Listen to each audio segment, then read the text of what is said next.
কিছু কিছু মানুষের মুখের একটা কথা আর পুরো সিস্টেম সমান হয়ে যায়। আমরা যখন কথা বলছি, কার কথা বলছি? এই মুহূর্তে সারা বাংলাদেশের সবচেয়ে শ্রদ্ধেয় 2-4 জন মানুষদের মধ্যে যিনি একজন, বেগম খালেদা জিয়া।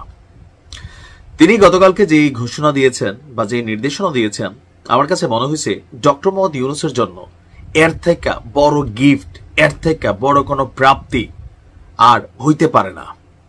তিনার উচিত ছিল, আমিও মনে করি, যে বেগম খালেদা জিয়ার সাথে সৌজন্য সাক্ষাৎ করা। তিনি যখন লন্ডন থেকে চিকিৎসা নিয়ে বাংলাদেশে গিয়েছিলাম, তবে ডক্টর মোহাম্মদ ইউনূস তিনি করেননি, অনেক ব্যস্ত হয়তোবা।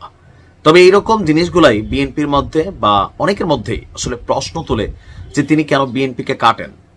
বা আজকে দেখেন ডক্টর মোহাম্মদ ইউনূসের এই যখন দুর্যোগ বা অমাবস্যার চাঁদ ওনার আকাশ দখল করে ফেলছে, বিএনপি টোটাল একটা প্রি প্ল্যানিং অবস্থান আছে।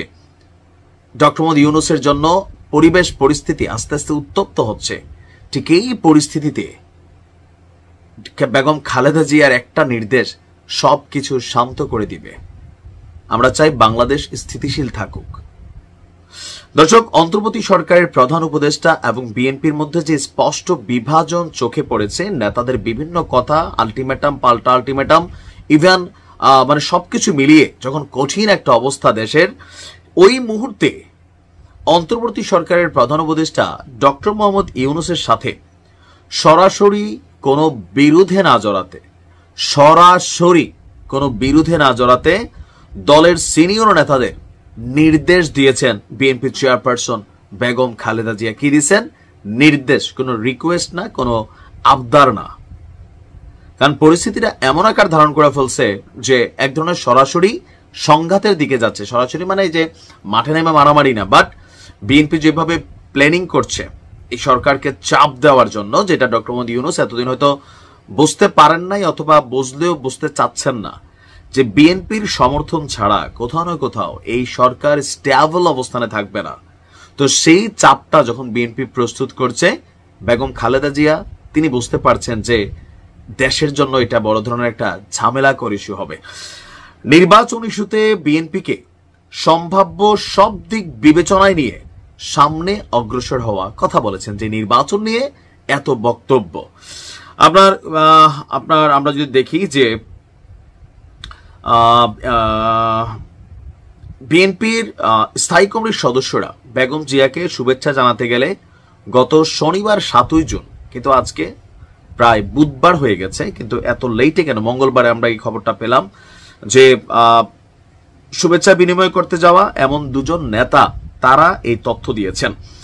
তাদের বক্তব্য হচ্ছে যে আপনার প্রধান উপদেষ্টা ডক্টর মোহাম্মদ ইউনূস জাতির উদ্দেশ্যে নির্বাচন নিয়ে যেই বক্তব্য দিয়েছেন, ওই দিন রাতেই বিএনপির স্থায়ী কমিটির জরুরি বৈঠক হয়। নতুন রুটম্যাপের পরিপ্রেক্ষিতে বিএনপির অবস্থান কি হবে তা নিয়ে নানান মত আসে এবং স্থায়ী কমিটির বিবৃতিতে এপ্রিলে নির্বাচন অনুষ্ঠানের ঘোষণায় কড়া প্রতিক্রিয়া ব্যক্ত করে দলটি ডিসেম্বরের মধ্যেই আপনার কি বলা হয় যে নির্বাচন দাবি করে। তো ওই দিন রাত্রে বেগম খালেদা জিয়ার সাথে যারা দেখা করেছিলেন, খন্দকার মোশাররফ হোসেন, জমিরুদ্দিন সরকার, মির্জা আব্বাস, গয়েশ্বরচন্দ্র রায়, আব্দুল মঈন খান, সালাউদ্দিন আহমেদ, সেলিমা রহমান, হাফিজউদ্দিন আহমেদ, অধ্যাপক ডাক্তার এজেএম জাহিদ হোসেন।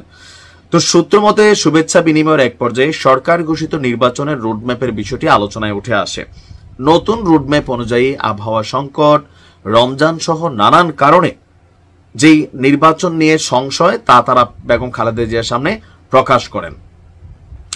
তো একই সঙ্গে নির্বাচন ইস্যুতে অন্তর্বর্তী সরকারের সঙ্গে সরাসরি কোনো ধরনের বিরোধে না জড়ানোর নির্দেশ দেন। তিনি বলছেন, সরকারের সঙ্গে সংঘাতে গেলে বিএনপির কোনো লাভ নেই, এটা সত্য।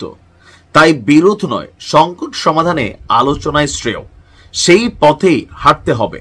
যদি ডক্টর ইউনূস না থাকেন তাহলে কি হবে সেটাও তো ভাবতে হবে।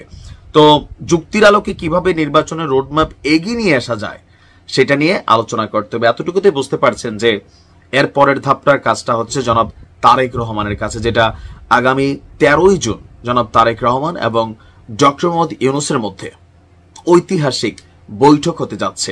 যে বৈঠক থেকে আশা করা হচ্ছে বিএনপি এবং সরকারের মধ্যে নির্বাচন টাইম ফ্রেম নিয়ে যে দূরত্ব মাঠে ময়দানে যে দূরত্ব সেগুলো ঘুচে যাবে বলেই জাতির প্রত্যাশা।